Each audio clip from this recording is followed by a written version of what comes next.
Let's look at method B.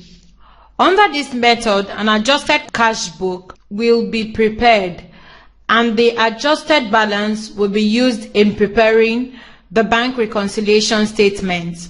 Any item that appears in the adjusted cash book would not be recorded in the bank reconciliation statement. Let's highlight the adjusted cash book will be prepared and the adjusted balance will be used in preparing the bank reconciliation statement. This is a draft of what an adjusted cash book looks like. So we have debit and credit. I will have our dates. January, we have our date also, the date column also here. On the debit side, we have balance brought forward. We have credit transfers, dividends, receipts undercast, payment overcast. On the credit side, we have bank commission, bank charges, standing orders, dishonored checks, payment undercast, receipts overcast, and then your balance carried down. Your balance carried down here becomes your balance brought down. So in cases where the payment side, this is your payment side, cases where the payment side is greater than the receipt side, this is the receipt side. Cases where the payment side is greater than the receipt side, we then say that there is an overdraft.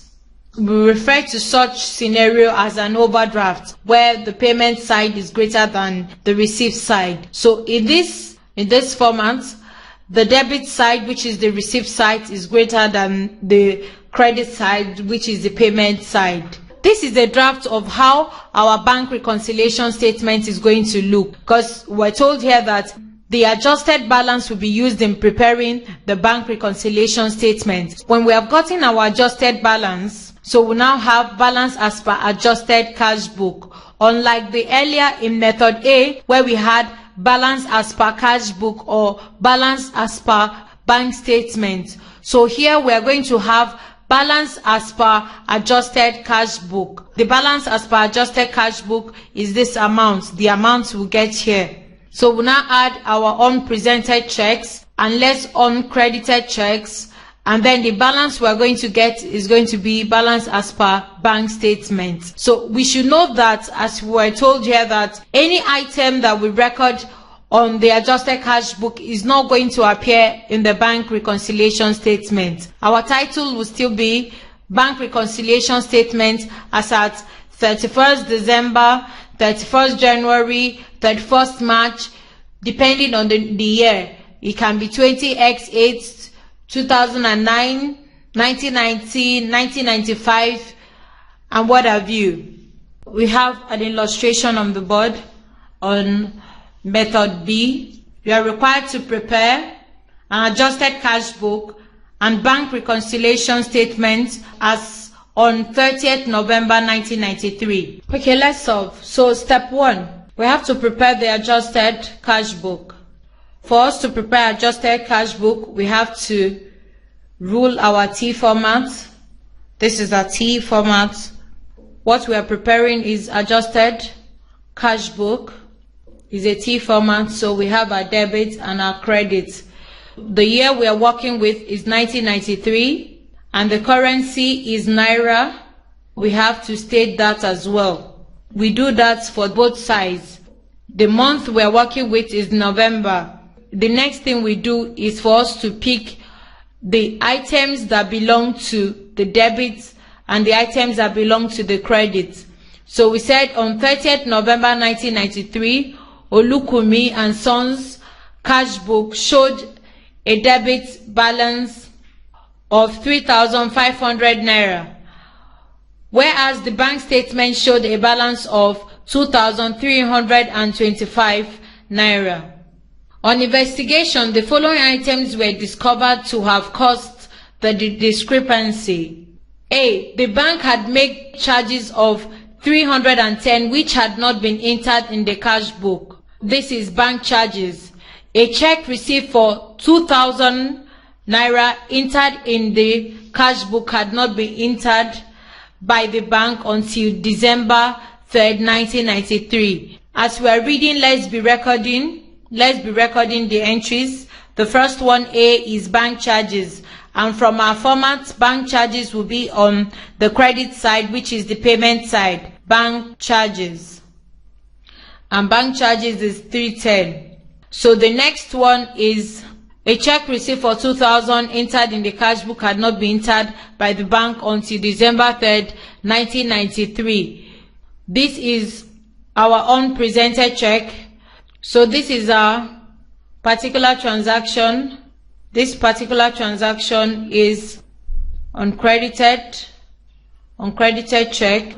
When we are preparing a bank reconciliation statement, we are going to use this. A standing order for subscriptions of 150 naira have been entered into the bank statement as paid, but not in the cash book. A standing order for subscription of 150 naira have been entered in the bank statement as paid, but not in the cash book. We are going to have standing order on the credit side as well. So we are still working with November, and we have standing order. Standing order is 150. Mind you, we're told that we had a debit balance of 3,500 for the cash book. So we're going to put that as our balance brought forward, 3,500. Figure for balance brought forward is 3,500. Okay, so we go to the next one there. A standing order, we have treated standing order. We have treated the first one. The following checks were drawn but not yet presented for payment in the bank. This is unpresented check. Unpresented check. So we are going to use unpresented checks for our bank reconciliation statement when we get there. A check drawn for 50 naira had been entered as 60 naira. This is an overcast of receipts. A check for 50 naira has been entered as 60 naira. So in this case, we are only going to get the difference, which is 60 minus 50, which is 10 naira. So this is the difference we are going to reflect. It's not a payment, it's a receipt. So on November still, we are going to have payment overcast of 10 naira. So we have treated this. A check for 35 naira previously received and paid into the bank have been returned by the bank. This is a dishonored check. Dishonored check. So we have 35 naira for dishonored check. We go ahead. A customer paid 160 directly into their accounts in the bank. It had not been entered in the cash book. 160. So this is a credit transfer. Credit transfer of 160. After you have checked and you are sure that all the transactions you are meant to enter, you have entered it, you have to close the account. The receipt side here is greater than the payment side. We have to leave a space there while closing. So the total of this will give us 3,670, and the total of this should also give us 3,670. But we have a balance carried down.